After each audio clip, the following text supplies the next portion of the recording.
ਭਾਈ ਅੰਮ੍ਰਿਤਪਾਲ ਸਿੰਘ ਦੇ ਸਮਰਥਨ ਵਿੱਚ ਗਿਆਨੀ ਹਰਪ੍ਰੀਤ ਸਿੰਘ ਦਾ ਵੱਡਾ ਬਿਆਨ। ਕਰਨਾਲ ਦੇ ਅਮੂਪੁਰ ਵਿੱਚ ਸਿੱਖ ਪਰਿਵਾਰਾਂ ਦੇ ਘਰ ਢਾਏ ਜਾਣ ਤੇ ਐਸਜੀਪੀਸੀ ਵਫਦ ਨੇ ਪੀੜਤ ਪਰਿਵਾਰਾਂ ਨਾਲ ਕੀਤੀ ਮੁਲਾਕਾਤ। ਯੂਕਰੇਨ ਦੇ ਰਾਸ਼ਟਰਪਤੀ ਨੇ ਪੀਐਮ ਮੋਦੀ ਦੇ ਰੂਸ ਦੌਰੇ ਤੇ ਜਤਾਈ ਨਾਰਾਜ਼ਗੀ। ਤਖ਼ਤ ਸ੍ਰੀ ਦਮਦਮਾ ਸਾਹਿਬ ਦੇ ਜਥੇਦਾਰ ਗਿਆਨੀ ਹਰਪ੍ਰੀਤ ਸਿੰਘ ਦਾ ਭਾਈ ਅੰਮ੍ਰਿਤਪਾਲ ਸਿੰਘ ਬਾਰੇ ਅਹਿਮ ਬਿਆਨ ਆਇਆ ਹੈ। ਗਿਆਨੀ ਹਰਪ੍ਰੀਤ ਸਿੰਘ ਦਾ ਕਹਿਣਾ ਹੈ ਕਿ ਜੇਕਰ ਪਾਰਲੀਮੈਂਟ ਵਿੱਚ ਹਿੰਦੂ ਰਾਸ਼ਟਰ ਜਿੰਦਾਬਾਦ ਦੇ ਨਾਅਰੇ ਲਾਏ ਜਾਂਦੇ ਹਨ ਤੇ ਲੋਕਾਂ ਨੇ ਭਰਵਾਂ ਸਵਾਗਤ ਵੀ ਕੀਤਾ, ਦੂਜੇ ਪਾਸੇ ਜੇਕਰ ਸਿੱਖ ਨੌਜਵਾਨ ਸਿੱਖ ਰਾਸ਼ਟਰ ਦੀ ਗੱਲ ਕਰਦੇ ਹਨ ਤਾਂ ਇਸ ਵਿੱਚ ਕੀ ਗਲਤ ਹੈ। ਪੱਤਰਕਾਰਾਂ ਨਾਲ ਗੱਲਬਾਤ ਕਰਦਿਆਂ ਗਿਆਨੀ ਹਰਪ੍ਰੀਤ ਸਿੰਘ ਨੇ ਕਿਹਾ ਕਿ ਸਾਡੇ ਸਿੱਖ ਨੌਜਵਾਨ ਤੇ ਬੀਬੀਆਂ ਵਿਦੇਸ਼ਾਂ ਦੀਆਂ ਪਾਰਲੀਮੈਂਟਾਂ ਤੱਕ ਪਹੁੰਚ ਗਏ ਹਨ, ਪਰ ਜਦੋਂ ਭਾਰਤ ਵਿੱਚ ਕੋਈ ਸਿੱਖ ਨੌਜਵਾਨ ਪਾਰਲੀਮੈਂਟ ਤੱਕ ਸਿੱਖ ਮੁੱਦਿਆਂ ਨੂੰ ਲੈ ਕੇ ਪਹੁੰਚਦਾ ਹੈ ਤਾਂ ਉਸ ਨੂੰ ਵੱਖਵਾਦੀ ਕਹਿ ਕੇ ਐਨਐਸਏ ਵਰਗੇ ਵੱਡੇ ਐਕਟ ਲਗਾ ਕੇ ਜੇਲ੍ਹਾਂ ਵਿੱਚ ਬੰਦ ਕਰ ਦਿੱਤਾ ਜਾਂਦਾ ਹੈ। ਉਹਨਾਂ ਕਿਹਾ ਕਿ ਭਾਰਤ ਦੀ ਪਾਰਲੀਮੈਂਟ ਵਿੱਚ ਜਦੋਂ ਹਿੰਦੂ ਰਾਸ਼ਟਰ ਦਾ ਨਾਅਰਾ ਲਾਇਆ ਜਾਂਦਾ ਹੈ ਤਾਂ ਕਿਸੇ ਨੂੰ ਕੋਈ ਪਰੇਸ਼ਾਨੀ ਨਹੀਂ ਹੁੰਦੀ, ਫਿਰ ਜਦੋਂ ਸਿੱਖ ਆਪਣੇ ਵੱਖ ਸਿੱਖ ਰਾਸ਼ਟਰ ਦਾ ਨਾਅਰਾ ਲਾਉਂਦੇ ਹਨ ਤਾਂ ਇਸ ਵਿੱਚ ਕੀ ਗਲਤ ਹੈ। ਇਹੋ ਹੀ ਬਦਕਿਸਮਤੀ ਹੈ ਕਿ ਜੋ ਮਾਨ ਸਨਮਾਨ ਸਾਨੂੰ ਵਿਦੇਸ਼ਾਂ 'ਚ ਮਿਲ ਰਿਹਾ, ਵਿਦੇਸ਼ੀ ਪਾਰਲੀਮੈਂਟਾਂ ਦੇ ਵਿੱਚ ਸਾਡੇ ਨੌਜਵਾਨ ਸਿੰਘ ਪਹੁੰਚ ਰਹੇ ਆ, ਬੀਬੀਆਂ ਸਾਡੀਆਂ ਪਹੁੰਚ ਰਹੀਆਂ। ਭਾਰਤ ਦੇ ਵਿੱਚ ਜੇ ਕੋਈ ਪਹੁੰਚ ਵੀ ਜਾਂਦਾ ਹੈਗਾ ਤੇ ਜੇ ਕੋਈ ਵੱਖਰੀ ਸੋਚ ਰੱਖਦਾ ਤੇ ਉਸ ਨੂੰ ਐਨਐਸਏ ਲਾ ਕੇ ਜਿਹੜਾ ਹੈਗਾ ਉਹ ਜੇਲ੍ਹ ਦੇ ਵਿੱਚ ਬੰਦ ਕਰ ਦਿੱਤਾ ਜਾਂਦਾ ਹੈ। ਇੱਕ ਪਾਸੇ ਭਾਰਤ ਦੀ ਪਾਰਲੀਮੈਂਟ ਦੇ ਵਿੱਚ ਹਿੰਦੂ ਰਾਸ਼ਟਰ ਜਿੰਦਾਬਾਦ ਕਿਹਾ ਜਾਂਦਾ ਹੈ ਤੇ ਜੇ ਭਾਰਤੀ ਪਾਰਲੀਮੈਂਟ ਦੇ ਵਿੱਚ ਹਿੰਦੂ ਰਾਸ਼ਟਰਵਾਦ ਜਿਹੜਾ ਜਿੰਦਾਬਾਦ ਕਹਿਣ ਵਾਲੇ ਜਿਹੜੇ ਆ ਉਹ ਸਨਮਾਨੇ ਜਾਂਦੇ ਆ, ਸਤਿਕਾਰੇ ਜਾਂਦੇ ਆ, ਤੇ ਫਿਰ ਜੇ ਸਿੱਖ ਕੋਈ ਨੌਜਵਾਨ ਸਿੱਖ ਰਾਸ਼ਟਰ ਦੀ ਗੱਲ ਕਰਦੇ ਤੇ ਇਹਦੇ 'ਚ ਬੁਰਾ ਕੀ ਹੈ, ਮਾੜਾ ਕੀ ਹੈ। ਸਿੰਘ ਸਾਹਿਬ 2 ਦਿਨ ਪਹਿਲਾਂ ਜਿਹੜੀ ਲੁਧਿਆਣੇ ਦੇ ਵਿੱਚ ਘਟਨਾ ਵਾਪਰੀ ਆ, ਇੱਕ ਹਿੰਦੂ ਸ਼ਿਵ ਸੈਨਾ ਦਾ ਜਿਹੜਾ ਲੀਡਰ ਸੀ ਉਹਦੇ ਤੇ 2 ਨਿਹੰਗ ਸਿੰਘਾਂ ਨੇ ਹਮਲਾ ਕੀਤਾ। ਦੇਖੋ, ਮੈਂ ਕਿਸੇ ਹਿੰਸਾ ਦਾ ਹਮਾਇਤੀ ਨਹੀਂ ਹੈ, ਪਰ ਜਿਹੜਾ ਧਾਰਮਿਕ ਤੌਰ ਦੇ ਉੱਤੇ ਬਹੁਤ ਸਾਰੇ ਲੋਕ ਜਿਹੜੇ ਆ ਨਫ਼ਰਤ ਫੈਲਾਉਣ ਦਾ ਕਾਰਜ ਕਰ ਰਹੇ ਆ, ਚਾਹੇ ਉਹ ਕੋਈ ਵੀ ਹੋਣ। ਨਫ਼ਰਤ ਫੈਲਾਉਣ ਦੇ ਲਈ ਕਾਰਜ ਕਰਨਾ ਜਿਹੜਾ ਬਹੁਤ ਮੰਦਭਾਗਾ ਹੈ। ਕਿਸੇ ਵੀ ਧਰਮ ਦੇ ਪ੍ਰਤੀ, ਧਰਮ ਦੀਆਂ ਮਾਨਤਾਵਾਂ ਦੇ ਪ੍ਰਤੀ, ਧਰਮ ਦੀਆਂ ਮਰਿਆਦਾਵਾਂ ਦੇ ਪ੍ਰਤੀ ਗਲਤ ਬੋਲਣਾ ਇਹ ਵੀ ਸ਼ੋਭਨੀय ਨਹੀਂ। ਕਰਨਾਲ ਦੇ ਅਮੂਪੁਰ ਵਿੱਚ ਸਿੱਖ ਪਰਿਵਾਰਾਂ ਦੇ ਘਰ ਢਾਏ ਜਾਣ ਦਾ ਮਾਮਲਾ ਸਾਹਮਣੇ ਆਇਆ ਹੈ। ਇਸ ਮਾਮਲੇ ਸੰਬੰਧੀ ਜਾਣਕਾਰੀ ਮਿਲਣ ਤੇ ਸ਼੍ਰੋਮਣੀ ਗੁਰਦੁਆਰਾ ਪ੍ਰਬੰਧਕ ਕਮੇਟੀ ਨੇ ਵੀ ਇਸ ਮਾਮਲੇ ਤੇ ਨੋਟਿਸ ਲਿਆ ਹੈ। ਅੱਜ ਐਸਜੀਪੀਸੀ ਦਾ ਵਫਦ ਪਿੰਡ ਅਮੂਪੁਰ ਪਹੁੰਚਿਆ, ਜਿੱਥੇ ਐਸਜੀਪੀਸੀ ਦੇ ਮੈਂਬਰਾਂ ਨੇ ਪੀੜਤ ਸਿੱਖ ਪਰਿਵਾਰਾਂ ਨਾਲ ਮੁਲਾਕਾਤ ਕੀਤੀ ਅਤੇ ਉਹਨਾਂ ਨੂੰ ਵਿੱਤੀ ਸਹਾਇਤਾ ਵੀ ਦਿੱਤੀ। ਇਸ ਮੌਕੇ ਐਸਜੀਪੀਸੀ ਦੇ ਜਨਰਲ ਸਕੱਤਰ ਨੇ ਕਿਹਾ ਕਿ ਭਾਰਤ ਵਿੱਚ ਕਿਤੇ ਵੀ ਹੱਸਦੇ ਵਸਦੇ ਪਰਿਵਾਰਾਂ ਦੇ ਘਰ ਢਾਹ ਕੇ ਜ਼ਮੀਨ ਤੇ ਕਬਜ਼ਾ ਕਰਨਾ ਸੰਵਿਧਾਨ ਦੀ ਵੱਡੀ ਉਲੰਘਣਾ ਹੈ। ਉਹਨਾਂ ਕਿਹਾ ਕਿ ਸਰਕਾਰ ਨੇ ਇਹਨਾਂ ਲੋਕਾਂ ਨੂੰ ਬੇਘਰ ਕਰ ਦਿੱਤਾ ਹੈ ਤੇ ਇਹਨਾਂ ਦੇ ਰਹਿਣ ਦਾ ਕੋਈ ਪ੍ਰਬੰਧ ਸਰਕਾਰ ਵੱਲੋਂ ਨਹੀਂ ਕੀਤਾ ਗਿਆ ਤੇ ਐਸਜੀਪੀਸੀ ਇਸ ਫੈਸਲੇ ਦੀ ਸਖਤ ਨਿਖੇਧੀ ਵੀ ਕਰਦੀ ਹੈ। ਅੱਜ ਅਸੀਂ ਹਰਿਆਣਾ ਦੇ ਕਰਨਾਲ ਜ਼ਿਲ੍ਹੇ ਦੇ ਅਮੂਪੁਰ ਪਿੰਡ ਵਿੱਚ ਪਹੁੰਚੇ ਹਾਂ, ਜਿੱਥੇ ਦਾ ਵਰਤਾਂਤ ਤੁਸੀਂ ਹਰਿਆਣਾ ਨਾਲ ਸੰਬੰਧਿਤ ਮੀਡੀਆ ਜਿਹੜਾ ਸਾਰਾ ਜਾਣਦਾ। ਤੇ ਇੱਥੇ ਜਦੋਂ ਅਸੀਂ ਪਹੁੰਚੇ ਹਾਂ ਤੇ ਬੜੀ ਦਰਦਨਾਕ ਸਥਿਤੀ ਸੀ ਕਿ ਇਹ 70 ਸਾਲ ਤੋਂ ਬੈਠੇ ਲੋਕ ਜਿਨ੍ਹਾਂ ਦੇ ਘਰ ਜਿਹੜੇ ਆ ਉਹ ਸਰਕਾਰ ਦੇ ਭੇਜੇ ਬਲਡੋਜ਼ਰਾਂ ਨੇ ਢਾਹ ਤੇ, ਇਹ ਸਾਰੇ ਸਿੱਖ ਪਰਿਵਾਰ ਆ। ਤੇ ਇਹਨਾਂ ਦੇ ਲਈ ਜਿਹੜੀ ਸ਼੍ਰੋਮਣੀ ਗੁਰਦੁਆਰਾ ਪ੍ਰਬੰਧਕ ਕਮੇਟੀ ਆ, ਉਹਨਾਂ ਦੇ ਪ੍ਰਧਾਨ ਐਡਵੋਕੇਟ ਰਜਿੰਦਰ ਸਿੰਘ ਧਾਮੀ ਸਾਹਿਬ ਨੇ ਅੱਜ ਆਪਣੇ ਇੱਕ ਵਫਦ ਨੂੰ, ਉਹਨਾਂ ਦੇ ਸੀਨੀਅਰ ਮੀਤ ਪ੍ਰਧਾਨ ਮਸਾਣਾ ਸਾਹਿਬ, ਗੁਰਬਖਸ਼ ਸਿੰਘ ਜੀ ਖਾਲਸਾ ਮੀਤ ਪ੍ਰਧਾਨ ਔਰ ਸਰਦਾਰ ਤਜਿੰਦਰ ਸਿੰਘ ਜੀ ਜਿਹੜੇ ਕਿ ਹਰਿਆਣਾ ਤੋਂ ਸੰਬੰਧਿਤ ਨੇ, ਸਾਡੇ ਧਰਮ ਪ੍ਰਚਾਰ ਦੇ ਮੈਂਬਰ ਨੇ, ਤੇ ਹੋਰ ਅਧਿਕਾਰੀ ਸਾਹਿਬਾਨ ਅੱਜ ਇੱਥੇ ਭੇਜੇ ਆ। ਕੁਝ ਵੀ ਹੋਵੇ ਪਰ ਇਸ ਤਰ੍ਹਾਂ ਬਸਦਾ ਰਸਦਾ ਘਰ ਢਾਉਣਾ ਮੈਨੂੰ ਲੱਗਦਾ ਇਹ ਦੇਸ਼ ਦੇ ਲੋਕਤੰਤਰ 'ਚ ਬਹੁਤ ਵੱਡਾ ਧੱਬਾ ਹੈ। ਜੇ ਪਿਛਲੇ ਸਮੇਂ ਕਾਂਗਰਸ ਨੇ ਸਿੱਖਾਂ ਦਾ ਕਤਲੇਆਮ ਕੀਤਾ ਤੇ ਮੋਦੀ ਸਰਕਾਰ ਵੱਲੋਂ ਵੀ ਇਹ ਜਿਹੜੀ ਕੀਤੀ ਕਾਰਵਾਈ ਆ, ਮੈਨੂੰ ਲੱਗਦਾ ਕਿਸੇ ਵੀ ਤਰ੍ਹਾਂ ਸਿੱਖਾਂ ਦੇ ਹਮਾਇਤ ਜਾਂ ਹੱਕ 'ਚ ਨਹੀਂ ਹੈ। ਬੜੇ ਬੜੇ ਲੋਕ ਅੱਜ ਪੱਗਾਂ ਵਿੱਚ ਸਿਰ ਫਸਾ ਕੇ ਆਪਣੇ ਆਪ ਨੂੰ ਵੱਡੇ ਹਤੈਸ਼ੀ ਬੀਜੇਪੀ ਦੇ ਘੁੰਮਦੇ ਆ, ਤੇ ਅੱਜ ਉਹਨਾਂ ਨੂੰ ਅਸੀਂ ਸਵਾਲ ਕਰਨਾ ਚਾਹੁੰਦੇ ਆ ਕਿ ਇਹ ਅਮੂਪੁਰ ਪਿੰਡ ਵਿੱਚ ਆ ਕੇ ਇੱਥੋਂ ਦੀ ਸਥਿਤੀ ਦੇਖਣ। ਏਡਾ ਵੱਡਾ ਜ਼ੁਲਮ ਤਾਂ ਮੈਨੂੰ ਲੱਗਦਾ ਕੋਈ ਬਗਾਨਾ ਦੇਸ਼ ਵੀ ਨਹੀਂ ਕਰਦਾ। ਸੋ ਬੜੀ ਮਾੜੀ ਗੱਲ ਹੈ। ਸੋ ਸ਼੍ਰੋਮਣੀ ਕਮੇਟੀ ਅੱਜ ਇੱਥੇ ਆਈ ਆ। ਜਿਵੇਂ ਹੁਣ ਤੁਹਾਡੇ ਸਾਹਮਣੇ ਮਸਾਣਾ ਸਾਹਿਬ ਨੇ ਜ਼ਿਕਰ ਕੀਤਾ ਕਿ ਧਾਮੀ ਸਾਹਿਬ ਵੱਲੋਂ ਪਹਿਲੀ ਕਿਸ਼ਤ ਜਿਹੜੀ ਆ, ਕਿਉਂਕਿ ਅੱਜ ਇੱਥੇ ਦੇਖਣ ਲਈ ਭੇਜਿਆ ਸੀ ਕਿ 4 ਪਰਿਵਾਰ ਸੀ, ਸਾਰੇ ਪਰਿਵਾਰਾਂ ਨੂੰ 1-1 ਲੱਖ ਰੁਪਇਆ ਜਿਹੜਾ ਪਹਿਲੀ ਅਸੀਂ ਸ਼ੁਰੂਆਤੀ ਦਿੰਦੇ ਆ। ਉਸ ਤੋਂ ਬਾਅਦ ਜਿਹੜੇ ਬਾਕੀ ਵੀ, ਜਿਵੇਂ ਸਾਡੇ ਜਿਹੜੀ ਹਰਿਆਣਾ ਦੀ ਸ਼੍ਰੋਮਣੀ ਗੁਰਦੁਆਰਾ ਪ੍ਰਬੰਧਕ ਕਮੇਟੀ ਨਾਲ ਸੰਬੰਧਿਤ ਆਗੂ ਸਾਹਿਬਾਨ ਆ, ਉਹ ਜਿਸ ਤਰ੍ਹਾਂ ਵੀ ਅੱਗੇ ਹੁਕਮ ਲਾਉਣਗੇ ਅਸੀਂ ਹਾਜ਼ਰ ਹਾਂ। ਬੜਾ ਹੌਸਲਾ ਆਇਆ, ਬਹੁਤ ਹੌਸਲਾ ਆਇਆ। ਕਿੰਨਾ ਕੁ ਨੁਕਸਾਨ ਹੋਇਆ ਤੁਹਾਡਾ? ਸਾਡਾ ਤੇ ਬਸ ਨੁਕਸਾਨ ਅਸੀਂ ਕੁਝ ਵੀ ਨਹੀਂ ਕਹਿ ਸਕਦੇ। ਸਾਡੇ ਨੁਕਸਾਨ ਦਾ ਤਾਂ ਸਾਰੀ ਉਮਰ ਹੋ ਗਈ ਬਣਾ ਕੇ, ਤੇ ਹੁਣ ਲੱਖਾਂ ਦੀ ਸਾਰੀ ਚੀਜ਼ ਤਬਾਹੀ ਕਰ ਗਏ ਨੇ। ਅੱਜ ਤੱਕ ਵੀ ਸਾਡੇ ਤੋਂ ਪੂਰੇ ਨਹੀਂ ਸਨ ਬਣੇ ਜਿਹੜੇ। ਪ੍ਰਧਾਨ ਮੰਤਰੀ ਨਰਿੰਦਰ ਮੋਦੀ ਇਸ ਵੇਲੇ ਰੂਸ ਦੇ ਦੌਰੇ ਤੇ ਹਨ, ਜਿੱਥੇ ਉਹਨਾਂ ਨੇ ਰੂਸੀ ਰਾਸ਼ਟਰਪਤੀ ਵਲਾਦੀਮੀਰ ਪੁਤਿਨ ਨਾਲ ਸਿਖਰ ਵਾਰਤਾ ਵਿੱਚ ਹਿੱਸਾ ਲਿਆ। ਯੂਕਰੇਨ ਦੇ ਰਾਸ਼ਟਰਪਤੀ ਜ਼ੈਲੈਂਸਕੀ ਨੇ ਪੀਐਮ ਮੋਦੀ ਦੇ ਰੂਸ ਦੌਰੇ ਤੇ ਆਪਣੀ ਨਾਰਾਜ਼ਗੀ ਜ਼ਾਹਰ ਕੀਤੀ ਹੈ। ਜ਼ੈਲੈਂਸਕੀ ਨੇ ਕਿਹਾ ਕਿ ਪੀਐਮ ਮੋਦੀ ਦੀ ਰੂਸ ਯਾਤਰਾ ਨਾਲ ਸ਼ਾਂਤੀ ਦੀਆਂ ਕੋਸ਼ਿਸ਼ਾਂ ਨੂੰ ਵੱਡਾ ਝਟਕਾ ਲੱਗਿਆ ਹੈ। ਪ੍ਰਧਾਨ ਮੰਤਰੀ ਮੋਦੀ ਰੂਸ ਦੇ 2 ਦਿਨਾਂ ਦੌਰੇ ਤੇ ਸੋਮਵਾਰ ਨੂੰ ਮਾਸਕੋ ਪਹੁੰਚੇ, ਜਿੱਥੇ ਪੀਐਮ ਮੋਦੀ ਨੇ ਰੂਸ ਦੇ ਰਾਸ਼ਟਰਪਤੀ ਵਲਾਦੀਮੀਰ ਪੁਤਿਨ ਨਾਲ ਉਹਨਾਂ ਦੀ ਰਿਹਾਇਸ਼ ਤੇ ਮੁਲਾਕਾਤ ਕੀਤੀ। ਇਸ ਮੁਲਾਕਾਤ ਦੌਰਾਨ ਦੋਵਾਂ ਆਗੂਆਂ ਨੇ ਇੱਕ ਦੂਜੇ ਨੂੰ ਜੱਫੀ ਪਾ ਕੇ ਨਿੱਘਾ ਸਵਾਗਤ ਵੀ ਕੀਤਾ। ਇੱਥੇ ਵਰਣਨਯੋਗ ਹੈ ਕਿ ਜਿਸ ਦਿਨ ਪੀਐਮ ਮੋਦੀ ਨੇ ਰੂਸ ਦਾ ਦੌਰਾ ਕੀਤਾ ਸੀ, ਉਸੇ ਦਿਨ ਰੂਸੀ ਹਮਲੇ ਵਿੱਚ ਯੂਕਰੇਨ ਵਿੱਚ 3 ਬੱਚਿਆਂ ਸਮੇਤ 37 ਵਿਅਕਤੀ ਮਾਰੇ ਗਏ ਸਨ। ਯੂਕਰੇਨ ਦੇ ਰਾਸ਼ਟਰਪਤੀ ਜ਼ੈਲੈਂਸਕੀ ਨੇ ਸੋਸ਼ਲ ਮੀਡੀਆ ਤੇ ਇਸ ਸੰਬੰਧੀ ਇੱਕ ਪੋਸਟ ਸ਼ੇਅਰ ਕੀਤੀ ਹੈ। ਇਸ ਪੋਸਟ ਵਿੱਚ ਉਹਨਾਂ ਲਿਖਿਆ ਕਿ ਅੱਜ ਯੂਕਰੇਨ ਵਿੱਚ ਰੂਸ ਦੇ ਬੇਰਹਿਮ ਮਿਜ਼ਾਈਲ ਹਮਲੇ ਵਿੱਚ 37 ਵਿਅਕਤੀਆਂ ਦੀ ਜਾਨ ਚਲੀ ਗਈ ਹੈ, ਜਿਨ੍ਹਾਂ ਵਿੱਚ 3 ਬੱਚੇ ਵੀ ਸ਼ਾਮਿਲ ਹਨ। ਨਾਲ ਹੀ ਰੂਸੀ ਹਮਲਿਆਂ ਵਿੱਚ 170 ਵਿਅਕਤੀ ਜ਼ਖਮੀ ਹੋਏ ਹਨ, ਜਿਨ੍ਹਾਂ ਵਿੱਚ 13 ਬੱਚੇ ਸਨ। ਰੂਸੀ ਮਿਸਾਈਲ ਨੇ ਯੂਕਰੇਨ ਵਿੱਚ ਬੱਚਿਆਂ ਦੇ ਹਸਪਤਾਲ ਨੂੰ ਨਿਸ਼ਾਨਾ ਬਣਾਇਆ, ਜਿੱਥੇ ਬੱਚਿਆਂ ਦੇ ਕੈਂਸਰ ਦਾ ਇਲਾਜ ਕੀਤਾ ਜਾਂਦਾ ਹੈ। ਕਈ ਬੱਚੇ ਮਲਬੇ ਹੇਠ ਦਬ ਗਏ। ਇਹ ਬਹੁਤ ਹੀ ਨਿਰਾਸ਼ਾਜਨਕ ਅਤੇ ਸ਼ਾਂਤੀ ਦੀਆਂ ਕੋਸ਼ਿਸ਼ਾਂ ਲਈ ਇੱਕ ਵੱਡਾ ਝਟਕਾ ਹੈ ਕਿ ਦੁਨੀਆ ਦੇ ਸਭ ਤੋਂ ਵੱਡੇ ਲੋਕਤੰਤਰ ਦਾ ਨੇਤਾ ਇਸ ਦਿਨ ਮਾਸਕੋ ਵਿੱਚ ਦੁਨੀਆ ਦੇ ਸਭ ਤੋਂ ਕਾਤਲ ਅਪਰਾਧੀ ਨੂੰ ਗਲੇ ਲਗਾ ਰਿਹਾ ਹੈ। ਸ਼੍ਰੋਮਣੀ ਅਕਾਲੀ ਦਲ ਅੰਮ੍ਰਿਤਸਰ ਪ੍ਰਧਾਨ ਅਤੇ ਸੰਗਰੂਰ ਤੋਂ ਸੰਸਦ ਮੈਂਬਰ ਸਰਦਾਰ ਸਿਮਰਨਜੀਤ ਸਿੰਘ ਮਾਨ ਦਾ ਕਹਿਣਾ ਹੈ ਕਿ ਮੋਦੀ ਦੇ ਰੂਸ ਦੌਰੇ ਸਮੇਂ ਰੂਸ ਵੱਲੋਂ ਯੂਕਰੇਨ ਉੱਤੇ ਹਮਲਾ ਕਰਕੇ ਮਾਸੂਮ ਬੱਚਿਆਂ ਨੂੰ ਮਾਰ ਦੇਣ ਦੇ ਅਮਲ ਵੱਡੀ ਬੇਇੱਜ਼ਤੀ ਦੇ ਤੁਲ ਹਨ। ਇੰਡੀਆ ਨੂੰ ਇਸ ਮਨੁੱਖਤਾ ਵਿਰੋਧੀ ਹੋਏ ਰੂਸ ਦੇ ਕਾਰੇ ਉੱਤੇ ਰੋਸ ਵਜੋਂ 2 ਮਹੀਨਿਆਂ ਲਈ ਆਪਣੇ ਰੂਸ ਦੇ ਸਫੀਰ ਨੂੰ ਵਾਪਸ ਬੁਲਾਉਣਾ ਚਾਹੀਦਾ ਹੈ। ਉਨ੍ਹਾਂ ਕਿਹਾ ਕਿ ਜਦੋਂ ਇੰਡੀਆ ਦੇ ਵਜ਼ੀਰ-ਏ-ਆਜ਼ਮ ਸ਼੍ਰੀ ਨਰਿੰਦਰ ਮੋਦੀ ਰੂਸ ਦੌਰੇ ਤੇ ਗਏ ਹਨ ਤਾਂ ਉਸੇ ਸਮੇਂ ਰੂਸ ਵੱਲੋਂ ਯੂਕਰੇਨ ਉੱਤੇ 101 ਮਿਸਾਈਲਾਂ ਨਾਲ ਹਮਲਾ ਕਰਕੇ ਮਾਸੂਮ ਬੱਚਿਆਂ ਨੂੰ ਇੱਕ ਹਸਪਤਾਲ ਵਿੱਚ ਵੱਡੀ ਗਿਣਤੀ ਵਿੱਚ ਮਾਰ ਦੇਣ ਅਤੇ ਮਨੁੱਖਤਾ ਦਾ ਘਾਣ ਕਰਨ ਦੇ ਅਮਲ ਜਿੱਥੇ ਨਿੰਦਣਯੋਗ ਹਨ, ਉੱਥੇ ਇੰਡੀਆ ਦੇ ਮੋਦੀ ਲਈ ਵੱਡੀ ਬੇਇੱਜ਼ਤੀ ਵਾਲੇ ਹਨ ਅਤੇ ਰੂਸ ਨੇ ਇੰਡੀਆ ਦੇ ਪ੍ਰਾਈਮ ਮਿਨਿਸਟਰ ਦੇ ਦੌਰੇ ਤੇ ਮਹੱਤਵ ਨੂੰ ਵੀ ਕੋਈ ਤਵੱਜੋ ਨਹੀਂ ਦਿੱਤੀ। ਉਨ੍ਹਾਂ ਕਿਹਾ ਕਿ ਜਦੋਂ ਰੂਸ ਨੇ ਇਹ ਵੱਡਾ ਮਨੁੱਖਤਾ ਵਿਰੋਧੀ ਕਾਰਾ ਕੀਤਾ ਹੈ ਤਾਂ ਇੰਡੀਆ ਤੇ ਮੋਦੀ ਨੂੰ ਚਾਹੀਦਾ ਹੈ ਕਿ ਰੂਸ ਅਤੇ ਇੰਡੀਆ ਦੀ ਦੋਸਤੀ ਨੂੰ ਸੱਟ ਮਾਰਨ ਵਾਲੀ ਰੂਸ ਦੀ ਕਾਰਵਾਈ ਉੱਤੇ ਜ਼ੋਰਦਾਰ ਰੋਸ ਜ਼ਾਹਰ ਕਰਦੇ ਹੋਏ ਰੂਸ ਵਿੱਚ ਸਥਿਤ ਆਪਣੇ ਸਫੀਰ ਨੂੰ 2 ਮਹੀਨਿਆਂ ਲਈ ਵਾਪਸ ਬੁਲਾ ਕੇ ਰੂਸ ਨੂੰ ਕੀਤੀ ਇਸ ਗਲਤੀ ਦਾ ਅਹਿਸਾਸ ਕਰਵਾਉਣ, ਕਿਉਂਕਿ ਰੂਸ ਨੇ ਮੋਦੀ ਦੀ ਯਾਤਰਾ ਸਮੇਂ ਘਿਨਾਉਣਾ ਅਮਲ ਕਰਕੇ ਮੋਦੀ ਦੀ ਆਓ ਭਗਤ ਕਰਨ ਵਿੱਚ ਵੱਡੀ ਨਾਮੋਸ਼ੀ ਪੈਦਾ ਕੀਤੀ ਹੈ, ਜਿਸ ਨਾਲ ਸਮੁੱਚੇ ਸੰਸਾਰ ਵਿੱਚ ਵੱਡੇ ਦੁੱਖ ਨਾਲ ਅਫਸੋਸ ਕੀਤਾ ਗਿਆ ਹੈ। ਦਿੱਲੀ ਸ਼ਰਾਬ ਨੀਤੀ ਮਾਮਲੇ ਵਿੱਚ ਇੱਕ ਵੱਡਾ ਅਪਡੇਟ ਸਾਹਮਣੇ ਆਇਆ ਹੈ। ਦਿੱਲੀ ਦੇ ਮੁੱਖ ਮੰਤਰੀ ਅਰਵਿੰਦ ਕੇਜਰੀਵਾਲ ਦੀਆਂ ਮੁਸ਼ਕਲਾਂ ਇੱਕ ਵਾਰ ਫਿਰ ਵਧਣ ਵਾਲੀਆਂ ਹਨ। ਦਿੱਲੀ ਦੀ ਰਾਉਜ਼ ਐਵੇਨਿਊ ਅਦਾਲਤ ਨੇ ਮੁੱਖ ਮੰਤਰੀ ਅਰਵਿੰਦ ਕੇਜਰੀਵਾਲ ਅਤੇ ਆਮ ਆਦਮੀ ਪਾਰਟੀ ਦੇ ਖਿਲਾਫ ਐਨਫੋਰਸਮੈਂਟ ਡਾਇਰੈਕਟੋਰੇਟ ਵੱਲੋਂ ਦਾਇਰ ਚਾਰਜਸ਼ੀਟ ਦਾ ਨੋਟਿਸ ਲਿਆ ਹੈ। ਇਸ ਮਾਮਲੇ ਦੀ ਸੁਣਵਾਈ 12 ਜੁਲਾਈ ਨੂੰ ਹੋਵੇਗੀ। ਦਰਅਸਲ ਈਡੀ ਯਾਨੀ ਐਨਫੋਰਸਮੈਂਟ ਡਾਇਰੈਕਟੋਰੇਟ ਨੇ ਦਿੱਲੀ ਸ਼ਰਾਬ ਘੁਟਾਲੇ ਮਾਮਲੇ ਵਿੱਚ 7ਵੀਂ ਸਪਲੀਮੈਂਟਰੀ ਚਾਰਜਸ਼ੀਟ ਦਾਇਰ ਕੀਤੀ ਹੈ। ਇਸ ਵਿੱਚ ਈਡੀ ਨੇ ਅਰਵਿੰਦ ਕੇਜਰੀਵਾਲ ਅਤੇ ਆਮ ਆਦਮੀ ਪਾਰਟੀ ਨੂੰ ਸ਼ਰਾਬ ਨੀਤੀ ਮਾਮਲੇ ਦੀ ਜਾਂਚ ਵਿੱਚ ਆਰੋਪੀ ਬਣਾਇਆ ਹੈ। ਰਾਉਜ਼ ਐਵੇਨਿਊ ਅਦਾਲਤ ਵਿੱਚ ਸੀਬੀਆਈ ਦੀ ਵਿਸ਼ੇਸ਼ ਜੱਜ ਕਾਵੇਰੀ ਬਵੇਜਾ ਨੇ ਅਰਵਿੰਦ ਕੇਜਰੀਵਾਲ ਖਿਲਾਫ ਈਡੀ ਵੱਲੋਂ ਦਾਇਰ ਪੂਰਕ ਚਾਰਜਸ਼ੀਟ ਦਾ ਨੋਟਿਸ ਲਿਆ ਹੈ। ਅਦਾਲਤ ਨੇ ਅਰਵਿੰਦ ਕੇਜਰੀਵਾਲ ਨੂੰ 12 ਜੁਲਾਈ ਨੂੰ ਪੇਸ਼ ਹੋਣ ਲਈ ਪ੍ਰੋਡਕਸ਼ਨ ਵਾਰੰਟ ਜਾਰੀ ਕੀਤਾ ਹੈ। ਜੇਲ੍ਹ ਵਿੱਚ ਬੰਦ ਪਾਕਿਸਤਾਨ ਦੇ ਸਾਬਕਾ ਪ੍ਰਧਾਨ ਮੰਤਰੀ ਇਮਰਾਨ ਖਾਨ ਨੇ ਮੰਗ ਕੀਤੀ ਹੈ ਕਿ ਨਵੇਂ ਤੇ ਨਿਰਪੱਖ ਚੋਣ ਕਮਿਸ਼ਨ ਦੀ ਅਗਵਾਈ ਹੇਠ ਮੁਲਕ ਵਿੱਚ ਨਵੇਂ ਸਿਰੇ ਤੋਂ ਚੋਣਾਂ ਕਰਵਾਈਆਂ ਜਾਣ। ਉਨ੍ਹਾਂ ਕਿਹਾ ਕਿ ਹਰ ਕੋਈ ਜਾਣਦਾ ਹੈ ਕਿ ਸਾਲ 2024 ਵਿੱਚ ਹੋਈਆਂ ਚੋਣਾਂ ਪਾਕਿਸਤਾਨ ਦੇ ਇਤਿਹਾਸ ਵਿੱਚ ਸਭ ਤੋਂ ਵੱਡਾ ਧੋਖਾ ਸਨ।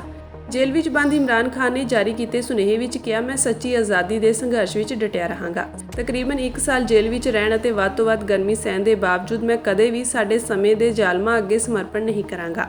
ਮੈਂ ਜੇਲ੍ਹ ਵਿੱਚ ਮਰਨ ਲਈ ਤਿਆਰ ਹਾਂ, ਪਰ ਮੈਂ ਜਦੋਂ ਤੱਕ ਜਿਉਂਦਾ ਰਹਾਂਗਾ ਇਹ ਲੜਾਈ ਲੜਾਂਗਾ। ਖਾਨ ਜੋ 200 ਤੋਂ ਵੱਧ ਕੇਸਾਂ ਦਾ ਸਾਹਮਣਾ ਕਰ ਰਹੇ ਹਨ ਤੇ ਉਹਨਾਂ ਚੋਂ ਕੁਝ ਵਿੱਚ ਦੋਸ਼ੀ ਠਹਿਰਾਏ ਗਏ ਹਨ, ਪਿਛਲੇ ਸਾਲ ਤੋਂ ਜੇਲ੍ਹ ਵਿੱਚ ਹਨ ਔਰ ਰਾਵਲਪਿੰਡੀ ਦੀ ਉੱਚ ਸੁਰੱਖਿਆ ਵਾਲੀ ਅਡਿਆਲਾ ਜੇਲ੍ਹ ਵਿੱਚ ਬੰਦ ਹਨ। ਪਾਕਿਸਤਾਨ ਤਹਿਰੀਕ-ਏ-ਇਨਸਾਫ ਪਾਰਟੀ ਦੇ 71 ਸਾਲਾ ਆਗੂ ਪਹਿਲਾਂ ਹੀ ਦਾਅਵਾ ਕਰ ਚੁੱਕੇ ਹਨ ਕਿ 8 ਫਰਵਰੀ ਦੀਆਂ ਆਮ ਚੋਣਾਂ ਵਿੱਚ ਸਾਰੀਆਂ ਧਾਂਦਲੀਆਂ ਦੇਖੀਆਂ ਗਈਆਂ ਸਨ ਅਤੇ ਉਹਨਾਂ ਵਿਰੋਧੀ ਪਾਰਟੀਆਂ ਪਾਕਿਸਤਾਨ ਮੁਸਲਿਮ ਲੀਗ ਨਵਾਜ਼ ਅਤੇ ਪਾਕਿਸਤਾਨ ਪੀਪਲਜ਼ ਪਾਰਟੀ ਨੂੰ ਲੋਕ ਫਤਵਾ ਚੋਰੀ ਕਰਨ ਵਾਲੇ ਕਰਾਰ ਦਿੱਤਾ ਸੀ। ਜਲੰਧਰ ਪੱਛਮੀ ਹਲਕੇ ਦੀ ਜ਼ਿਮਨੀ ਚੋਣ ਦੇ ਪ੍ਰਚਾਰ ਦੇ ਆਖਰੀ ਦਿਨ ਪੰਜਾਬ ਕਾਂਗਰਸ ਪ੍ਰਧਾਨ ਅਮਰਿੰਦਰ ਸਿੰਘ ਰਾਜਾ ਵੜਿੰਗ ਅਤੇ ਵਿਰੋਧੀ ਧਿਰ ਦੇ ਆਗੂ ਪ੍ਰਤਾਪ ਸਿੰਘ ਬਾਜਵਾ ਨੇ ਸਾਂਝੀ ਪ੍ਰੈਸ ਕਾਨਫਰੰਸ ਵਿੱਚ ਡਰ ਪ੍ਰਗਟਾਇਆ ਕਿ ਸੱਤਾਧਾਰੀ ਧਿਰ ਪੁਲਿਸ ਦੇ ਜ਼ੋਰ ਨਾਲ ਹਲਕੇ ਵਿੱਚ ਪੂਰਾ ਧੱਕਾ ਕਰੇਗੀ। ਦੋਵਾਂ ਆਗੂਆਂ ਨੇ ਦਾਅਵਾ ਕੀਤਾ ਕਿ ਚੋਣ ਜਿੱਤਣ ਲਈ ਮੁੱਖ ਮੰਤਰੀ ਵੱਲੋਂ ਵੱਡੇ ਪੱਧਰ ਤੇ ਪੁਲਿਸ ਅਫਸਰਾਂ ਨੂੰ ਦੂਜੇ ਜ਼ਿਲ੍ਹਿਆਂ ਵਿੱਚੋਂ ਮੰਗਵਾਇਆ ਗਿਆ ਹੈ। ਬਾਜਵਾ ਨੇ ਕਿਹਾ ਕਿ ਪੰਜਾਬ ਭਰ ਤੋਂ 25 ਡੀਐਸਪੀ ਜਲੰਧਰ ਪੱਛਮੀ ਵਿਧਾਨ ਸਭਾ ਹਲਕੇ ਵਿੱਚ ਆਉਂਦੇ 23 ਵਾਰਡਾਂ ਵਿੱਚ ਤਾਇਨਾਤ ਕੀਤੇ ਗਏ ਹਨ। ਆਪ ਚੋਣ ਵਾਲੇ ਦਿਨ ਬੂਥਾਂ ਤੇ ਕਬਜ਼ਾ ਕਰਨ ਦੀ ਕੋਸ਼ਿਸ਼ ਕਰੇਗੀ। ਬਾਜਵਾ ਨੇ ਮੁੱਖ ਮੰਤਰੀ ਭਗਵੰਤ ਮਾਨ ਨੂੰ ਚੁਣੌਤੀ ਦਿੰਦਿਆਂ ਕਿਹਾ ਕਿ ਉਹਨਾਂ ਨੇ ਹੁਣ ਤੱਕ ਸ਼ੀਤਲ ਅੰਗੁਰਾਲ ਵੱਲੋਂ ਆਡੀਓ ਵਿੱਚ ਕੀਤੇ ਗਏ ਦਾਅਵਿਆਂ ਦਾ ਖੰਡਨ ਕਿਉਂ ਨਹੀਂ ਕੀਤਾ।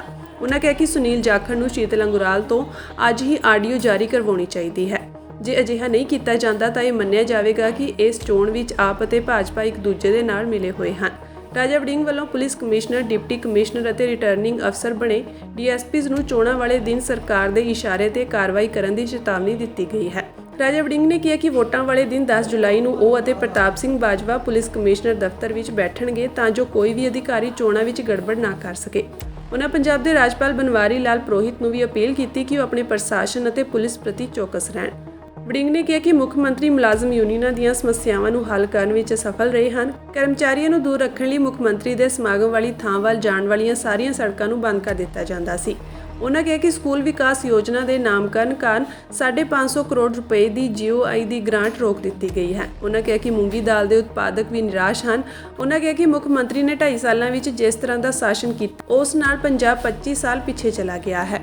ਜਿਸ ਪ੍ਰਕਾਰ ਦੇ ਪੰਜਾਬ ਦੇ ਹਾਲਾਤ ਹੋ ਗਏ ਨੇ, ਮੈਂ ਸਮਝਦਾ ਕਿ ਮੇਰੀ ਜ਼ਿੰਦਗੀ ਦੇ 45 ਸਾਲਾਂ ਦੀ ਉਮਰ ਦੇ ਵਿੱਚ ਮੈਂ ਇਸ ਤੋਂ ਪਹਿਲਾਂ ਬੜੀਆਂ ਸਰਕਾਰਾਂ ਆਈਆਂ, ਬੜੀਆਂ ਚਲੀਆਂ ਗਈਆਂ, ਬੜੀਆਂ ਕਮਜ਼ੋਰੀਆਂ ਸਨ, ਲੇਕਿਨ ਇਸ ਤਰ੍ਹਾਂ ਦੀ ਸਰਕਾਰ ਮੈਂ ਆਪਣੇ ਜੀਵਨ ਦੇ ਵਿੱਚ ਇਸ ਤੋਂ ਪਹਿਲਾਂ ਕਦੇ ਨਹੀਂ ਦੇਖੀ, ਜਿਸ ਦਾ ਮੁਕੰਮਲ ਰੂਪ ਦੇ ਵਿੱਚ ਮੈਂ ਸਮਝਦਾ ਇੱਕ ਸਰਕਾਰ ਦਾ ਫੇਲੀਅਰ, ਔਰ ਨਾਟ ਓਨਲੀ ਇੱਕ ਫਰੰਟ ਤੇ, ਮੁਕੰਮਲ ਸਾਰੇ ਫਰੰਟ ਤੇ ਅੱਜ ਪੰਜਾਬ ਦੀ ਸਰਕਾਰ ਤੇ ਪੰਜਾਬ ਦਾ ਮੁੱਖ ਮੰਤਰੀ ਸਰਦਾਰ ਭਗਵੰਤ ਸਿੰਘ ਮਾਨ ਫੇਲ ਹੋ ਚੁੱਕੇ ਹਨ। ਔਰ ਇਸ ਤਰ੍ਹਾਂ ਦੀ ਵਿਚਾਰਧਾਰਾ ਕੇਵਲ ਪਹਿਲਾਂ ਆਮ ਲੋਕਾਂ ਨੂੰ ਸਮਝ ਆਉਂਦੀ ਸੀ, ਇੱਕ ਆਮ ਰਿਕਸ਼ਾ ਵਾਲੇ ਨੂੰ ਇਹ ਸਮਝ ਆ ਗਈ ਹੈ ਕਿ ਇਹ ਸਰਕਾਰ ਸਾਡੇ ਭਰਾ ਨੂੰ ਜਾਂ ਜੁੱਤੇ ਬਣਾਉਣ ਵਾਲੇ ਨੂੰ ਵੀ ਕਿ ਇਹ ਸਰਕਾਰ ਮੁਕੰਮਲ ਤੌਰ ਤੇ ਨਕਮੀ ਹੋ ਚੁੱਕੀ ਹੈ। ਜਿਹੜੇ ਲੋਕ ਨਸ਼ਾ ਮੁਕਤੀ ਦਾ ਨਾਰਾ ਦਿੰਦੇ ਸਨ, ਇਮਾਨਦਾਰੀ ਦਾ ਨਾਰਾ ਦਿੰਦੇ ਸਨ, ਇਸ ਪੰਜਾਬ ਨੂੰ ਬਦਲਣਾ ਚਾਹੁੰਦੇ ਸਨ, ਬਦਲਾਅ ਦਾ ਨਾਰਾ ਔਰ ਰੰਗਲੇ ਪੰਜਾਬ ਦਾ, ਅੱਜ ਉਹਨਾਂ ਨੇ ਗੰਦਲਾ ਪੰਜਾਬ ਬਣਾਤਾ। ਔਰ ਮੈਂ ਸਮਝਦਾ ਕਿ ਇੱਕ ਇਲੈਕਸ਼ਨ ਜਿੱਤਣ ਵਾਸਤੇ ਸਾਡੇ ਕੋਲੇ ਇਹਨਾਂ ਕੋਲੇ 92 ਸੀਟਾਂ ਜਿੱਤੇ, ਇੱਕ ਇਲੈਕਸ਼ਨ ਜਿੱਤਣ ਵਾਸਤੇ ਸਰਦਾਰ ਭਗਵੰਤ ਸਿੰਘ ਮਾਨ ਤੇ ਉਹਨਾਂ ਦੀ ਸਰਕਾਰ ਨੇ ਸਾਰੇ ਕਾਨੂੰਨ ਸਿੱਕੇ ਜਾਣ। ਅੱਜ ਤੋਂ ਪਹਿਲਾਂ ਦੀਆਂ ਸਰਕਾਰਾਂ ਨੂੰ ਵੀ ਮੈਂ ਬਾਈ ਇਲੈਕਸ਼ਨ ਲੜਦੇ ਵੇਖਿਆ, ਲੇਕਿਨ ਇਸ ਤਰ੍ਹਾਂ ਦਾ ਦੁਰਵਰਤੋਂ ਸਰਕਾਰ ਦੀ ਔਰ ਤਾਕਤ ਦੀ ਜੋ ਉਹਨਾਂ ਨੇ ਕੀਤੀ ਹੈ, ਮੈਂ ਪਹਿਲਾਂ ਕਦੇ ਨਹੀਂ ਵੇਖੀ ਆਪਣੀ ਜ਼ਿੰਦਗੀ। ਆਪਦੇ ਵੱਲ ਲੈ ਕੇ ਜਾਣ ਦਾ ਸਿਲਸਿਲਾ ਹਜੇ ਜਾਰੀ ਹੈ। ਸਾਡੀ ਇਲੈਕਸ਼ਨ ਕਮਿਸ਼ਨ ਨੂੰ ਬੇਨਤੀ ਹੈ ਇਸ ਗੱਲ ਤੇ ਕਿ ਇਸ ਤੇ ਕਿ ਅਸੀਂ ਤੁਹਾਨੂੰ ਲਿਖਤੀ ਸ਼ਿਕਾਇਤ ਦੇ ਚੁੱਕੇ ਹਾਂ, ਕਿਰਪਾ ਕਰਕੇ ਇਹਦੇ ਤੇ ਵੀ ਜ਼ਰਾ ਗੌਰ ਫਰਮਾਓ। ਸਮੇਂ ਸਿਰ ਜਿਹੜੇ ਠੇਕੇ ਨੇ ਜਾਂ ਸਮੇਂ ਸਿਰ ਜਿਹੜਾ ਪੈਸਾ ਵੰਡਣ ਦਾ ਸਿਲਸਿਲਾ ਔਰ ਜਿਹੜੇ ਸਰਕਾਰ ਦੇ ਨੁਮਾਇੰਦੇ ਇੱਥੇ ਘੁੰਮ ਰਹੇ ਨੇ, ਉਹਨਾਂ ਨੂੰ ਇਹ ਨਾ ਹੋਵੇ ਕਿ ਉਹ ਇਸੇ ਤਰ੍ਹਾਂ ਬੈਠੇ ਰਹਿਣ ਔਰ ਸਾਨੂੰ ਇਹ ਵੀ ਖਸਤਾ ਹੈ ਕਿ ਸਾਡੇ ਲੋਕਾਂ ਨੂੰ ਬਾਹਰ ਕਰ ਦਿੱਤਾ ਜਾਏਗਾ ਔਰ ਇਹ ਸਾਰੇ ਦੇ ਸਾਰੇ ਲੋਕ ਉਸ ਤੋਂ ਬਾਅਦ ਬੂਥ ਲੁੱਟਣ ਦਾ ਕੰਮ ਕਰਨਗੇ। ਸੋ ਇਹ ਗੱਲ ਦੀ ਸ਼ਿਕਾਇਤ ਵੀ ਅਸੀਂ ਇਲੈਕਸ਼ਨ ਕਮਿਸ਼ਨ ਨੂੰ ਕੀਤੀ ਹੈ। ਲੱਗਦਾ ਹੈ ਕਿ ਇਲੈਕਸ਼ਨ ਕਮਿਸ਼ਨ ਇਹਦੇ ਤੇ ਗੌਰ ਫਰਮਾਉਣਗੇ। ਸਰਕਾਰ ਦੀ ਜਿੱਥੋਂ ਤੱਕ ਗੱਲ ਹੈ, ਚਾਹੇ ਭ੍ਰਿਸ਼ਟਾਚਾਰ ਦੀ ਗੱਲ ਲੈ ਲਓ, ਅੱਜ ਚਰਨ ਸੀਮਾ ਤੇ ਭ੍ਰਿਸ਼ਟਾਚਾਰ ਮੁਕਤ ਦੀ ਗੱਲ ਕਰਦੇ ਨੇ। ਅੱਜ ਪੰਜਾਬ ਦੇ ਅੰਦਰ ਚਰਨ ਸੀਮਾ ਤੇ ਭ੍ਰਿਸ਼ਟਾਚਾਰ ਦਾ ਕੰਮ ਚੱਲ ਰਿਹਾ ਹੈ। ਡਬਲ ਹੋ ਗਈ ਫੀਸ, ਲੋਕ ਇਹ ਮਹਿਸੂਸ ਕਰਦੇ ਨੇ। ਡਰੱਗਸ ਦੀ ਗੱਲ, 15 ਅਗਸਤ ਨੂੰ ਡਰੱਗਸ ਦੇ ਬਾਰੇ ਹਰਮੰਦਰ ਸਾਹਿਬ ਦੇ ਵਿੱਚ ਕਿਹਾ ਗਿਆ ਸੀ ਅੱਜ ਸਾਲ ਪੂਰਾ ਹੋਣ ਵਾਲਾ ਹੈ, ਕੇਵਲ ਮੇਰੇ ਖਿਆਲ 38 ਦਿਨ ਬਾਕੀ ਨੇ। 38 ਦਿਨ ਪੰਜਾਬ ਦੇ ਮੁੱਖ ਮੰਤਰੀ ਨੇ ਕਿਹਾ ਸੀ ਕਿ 1 ਸਾਲ ਦੇ ਅੰਦਰ ਅੰਦਰ ਅਸੀਂ ਪੰਜਾਬ ਦੇ ਵਿੱਚੋਂ ਨਸ਼ਾ ਮੁਕਤ ਪੰਜਾਬ ਬਣਾ ਦੇਵਾਂਗੇ। ਲੇਕਿਨ ਮੈਨੂੰ ਲੱਗਦਾ ਕਿ ਨਸ਼ਾ 4 ਗੁਣਾ ਇਸ ਪੰਜਾਬ ਦੇ ਅੰਦਰ ਹੋ ਗਿਆ ਹੈ। ਲਾਅ ਐਂਡ ਆਰਡਰ ਦੀ ਸਥਿਤੀ ਤੋਂ ਤੁਸੀਂ ਭਲੀ ਭਾਂਤੀ ਵਾਕਿਫ ਹੋ। ਜਿਸ ਪ੍ਰਕਾਰ ਦੇ ਕੋਈ ਲੁਧਿਆਣਾ ਦਾ ਦਿਨ ਦਿਹਾੜੇ ਹਾਦਸਾ ਔਰ ਪੁਲਿਸ ਕਰਮਚਾਰੀ ਔਰ ਗਾਰਡਸ ਤੁਹਾਡੇ ਹੋਣ ਦੇ ਨਾਲ ਬਾਵਜੂਦ, ਪਹਿਲੀ ਵਾਰੀ ਨਹੀਂ ਹੋਇਆ, ਪਹਿਲਾਂ ਨਕੋਦਰ ਦੀ ਘਟਨਾ ਹੋਈ, ਤੁਸੀਂ ਦੇਖਿਆ ਹੋਣਾ ਕਿ ਸਿਕਿਉਰਿਟੀ ਗਾਰਡਸ ਤੁਹਾਡੇ ਨਾਲ ਹੁੰਦੇ ਆ। ਲੋਕਾਂ ਦਾ ਭੈ, ਪੁਲਿਸ ਦਾ ਜਿਹੜਾ ਚੱਕਿਆ ਗਿਆ ਡਰ, ਤੁਹਾਡੇ ਨਾਲ ਸਿਕਿਉਰਿਟੀ ਗਾਰਡ ਹੋਣ ਦੇ ਬਾਵਜੂਦ ਵੀ ਲੋਕ ਤੁਹਾਡੇ ਤੇ ਹਮਲਾ ਕਰ ਦਿੰਦੇ ਨੇ। ਸੋ ਮੇਰੇ ਕਹਿਣ ਦਾ ਮਤਲਬ ਲਾਅ ਐਂਡ ਆਰਡਰ ਦੀ ਜਿਹੜੀ ਸਥਿਤੀ ਹੈ ਉਹ ਮੁਕੰਮਲ ਜਿਹੜੀ ਹੈ ਉਹਦਾ ਬੁਰਾ ਹਾਲ ਹੈ। ਤੁਸੀਂ ਸਿੱਧੂ ਮੂਸੇਵਾਲੇ ਦੇ ਜਿਹੜੇ ਲੋਕ ਕਾਤਲ ਸਨ ਉਹਨਾਂ ਨੂੰ ਤਾਂ ਸਜ਼ਾ ਕੀ ਦਵਾਉਣੀ ਸੀ। ਸਿੱਧੂ ਮੂਸੇਵਾਲੇ ਦੀ ਇੰਟਰਵਿਊ ਹੀ ਤੁਹਾਨੂੰ ਹਜੇ ਤੱਕ ਨਹੀਂ 7 ਮਹੀਨੇ ਹੋ ਗਏ ਪਤਾ ਚੱਲਿਆ ਤੁਸੀਂ ਰੋਜ਼ਾਨਾ ਡੇਟ ਲੈ ਰਹੇ ਹੋ ਕਿ ਉਹ ਕਿਹੜੀ ਜੇਲ੍ਹ 'ਚ ਹੋਈ ਹੈ ਔਰ ਜ਼ੀਰੋ FIR ਕੱਟ ਦਿੱਤੀ ਗਈ। ਸਰਕਾਰ ਜ਼ੀਰੋ FIR ਕੱਟਣ ਦੇ ਵਿੱਚ ਮਸ਼ਹੂਰ ਹੈ, ਚਾਹੇ ਕਿਸਾਨ ਦੀ ਹੱਤਿਆ ਹੋਈ ਹੋਵੇ ਚਾਹੇ ਕਿਸੇ ਹੋਰ ਦੀ, ਉਹ ਜ਼ੀਰੋ FIR ਕੱਟ ਕੇ ਆਉਂਦਾ ਖਹਿੜਾ ਛੁਡਾ ਦੇ। ਕੱਲ ਤਕਰੀਬਨ ਅੱਧਾ ਘੰਟਾ ਗੋਲੀ ਚੱਲੀ ਹੈ, 250 ਗੋਲੀ ਦਾ ਫਾਇਰ ਇੱਕ ਦੂਜੇ ਦੇ ਖਿਲਾਫ ਹੋਇਆ। 4 ਲੋਕ ਮਾਰੇ ਜਾ ਚੁੱਕੇ ਨੇ, 7 ਤੋਂ ਵੱਧ ਲੋਕ ਫੱਟੜ। ਤੁਸੀਂ ਆਪਾਂ ਕਿਸ ਤਰ੍ਹਾਂ ਸਮਝਦੇ ਆ ਕਿਸੇ ਆਦਮੀ ਦੀ ਜ਼ਿੰਦਗੀ ਮਹਿਫੂਜ਼ ਪੰਜਾਬ 'ਚ ਹੋਏਗੀ? ਮੈਂ ਗਵਰਨਰ ਸਾਹਿਬ ਨੂੰ ਇਹ ਵੀ ਗੁਜ਼ਾਰਿਸ਼ ਕਰਾਂਗਾ ਕਿ ਕਿਰਪਾ ਕਰਕੇ ਉੱਥੇ ਵੀ ਜਾਓ। 4 ਬੰਦੇ ਮੌਕੇ ਤੇ ਮਰ ਚੁੱਕੇ ਨੇ, 7 ਫੱਟੜ ਪਏ ਨੇ। ਕੀ ਇਹ ਕੋਈ ਛੋਟਾ ਇਨਸੀਡੈਂਟ ਹੈ? Is it not a complete failure? ਜੰਗਲ ਰਾਜ ਆਪਾਂ ਕਿਹਨੂੰ ਕਹਿੰਦੇ ਆ? ਬਨਵਾਰੀ ਲਾਲ ਜੀ, ਇਸ ਤੋਂ ਵੱਡਾ ਜੰਗਲ ਰਾਜ ਕੀ ਹੋ ਸਕਦਾ ਜਿਸ ਦਾ ਜ਼ਿਕਰ ਵੜਿੰਗ ਸਾਹਿਬ ਨੇ ਕੀਤਾ? ਹਿੰਦੁਸਤਾਨ ਦੀ ਪਰੰਪਰਾ ਰਹੀ ਹੈ ਤੇ ਵਿਸ਼ੇਸ਼ ਤੌਰ ਪੰਜਾਬ ਦੀ ਕਿ ਅਸੀਂ ਵੋਟਾਂ ਹੱਥ ਜੋੜ ਕੇ ਤੇ ਝੋਲੀ ਅੱਡ ਕੇ ਮੰਗਦੇ। ਉਹ ਪਹਿਲੀ ਵਾਰ ਭਗਵੰਤ ਮਾਨ ਜੀ ਮੈਂ ਇਹ ਚੀਜ਼ ਵੇਖ ਰਿਹਾ, ਇੱਕ ਗੈਂਗਸਟਰ ਨੂੰ ਛਡਾ ਕੇ ਤੁਸੀਂ ਪਟਿਆਲੇ ਦੀ ਜੇਲ੍ਹ ਚੋਂ ਲੋਕਾਂ ਨੂੰ ਡਰਾਉਣ ਤੇ ਧਮਕਾਉਣ ਵਾਸਤੇ ਤੁਹਾਡੀ ਸਰਕਾਰ ਲੈ ਕੇ ਆ ਰਹੀ ਹੈ। ਮੈਂ ਬਨਵਾਰੀ ਲਾਲ ਪ੍ਰੋਹਿਤ ਜੀ ਨੂੰ ਕਹੂੰਗਾ ਕਿਰਪਾ ਕਰਕੇ ਇਹਨਾਂ ਗੱਲਾਂ ਵੱਲ ਵੀ ਕਿਤੇ ਧਿਆਨ ਕਰੋ। ਤੁਸੀਂ ਕਹਿ ਸਕਦੇ ਹੋ ਕਿ ਜਲੰਧਰ ਵੈਸਟ ਦੇ ਵਿੱਚ ਇੱਕ ਸਾਫ਼ ਸੁਥਰੀ ਇੱਕ ਇਲੈਕਸ਼ਨ ਹੋ ਸਕਦੀ ਜਿੱਥੇ ਗੈਂਗਸਟਰ ਜਿਹੜਾ 3 ਕਤਲਾਂ ਤੋਂ ਵੱਧ ਵਾਂਟਡ ਹੈ। ਤੁਹਾਡੀ ਆਪਣੀ ਐਡਮਿਨਿਸਟ੍ਰੇਸ਼ਨ, ਤੁਸੀਂ ਬਾਕੀ ਗੱਲ ਛੱਡੋ, ਰਹਿਣ ਵਾਲਾ ਉਹ ਇਸੇ ਵੈਸਟ ਹਲਕੇ ਦਾ ਦਲਜੀਤ ਪਾਨਾ ਉਹਦਾ ਨਾਂ ਹੈ ਜੀ। ਮਿੱਠੂ ਬਸਤੀ ਦੇ ਵਿੱਚ ਉਹਦਾ ਘਰ, ਉਹਦੇ ਮਾਪੇ ਅੱਜ ਵੀ ਉੱਥੇ ਰਹਿੰਦੇ ਨੇ। ਪਹਿਲੇ ਤੁਹਾਡੀ ਪੁਲਿਸ ਉਹਦੀ ਰਿਹਾਇਸ਼ ਝੂਠੀ ਆਦਮਪੁਰ ਚ ਵਿਖਾਉਂਦੀ ਹੈ, ਫਿਰ ਤੁਹਾਡਾ ਡਿਪਟੀ ਕਮਿਸ਼ਨਰ ਜਲੰਧਰ ਦਾ ਉਹਨੂੰ ਬਕਾਇਦਾ ਤੌਰ ਇਜਾਜ਼ਤ ਦਿੰਦਾ, ਫਿਰ ਤੁਹਾਡਾ ਜਲੰਧਰ ਰੂਰਲ ਦਾ ਜਿਹੜਾ SSP ਹੈ ਉਹਨੂੰ ਇੰਡੋਰਸ ਕਰਦਾ। ਇੱਕ ਝੂਠੀ ਚੀਜ਼ ਨੂੰ ਇੱਕ ਗੈਂਗਸਟਰ ਦੀ ਪਰੋਲ ਤੇ ਲਿਆਉਣ ਵਾਸਤੇ ਪਹਿਲੇ ਡਿਪਟੀ ਕਮਿਸ਼ਨਰ ਰੋਲ ਅਦਾ ਕਰਦਾ, ਫਿਰ ਤੁਹਾਡੀ ਪੁਲਿਸ ਰੋਲ ਕਰਦੀ ਹੈ, ਫਿਰ CMO ਚੋਂ ਫੋਨ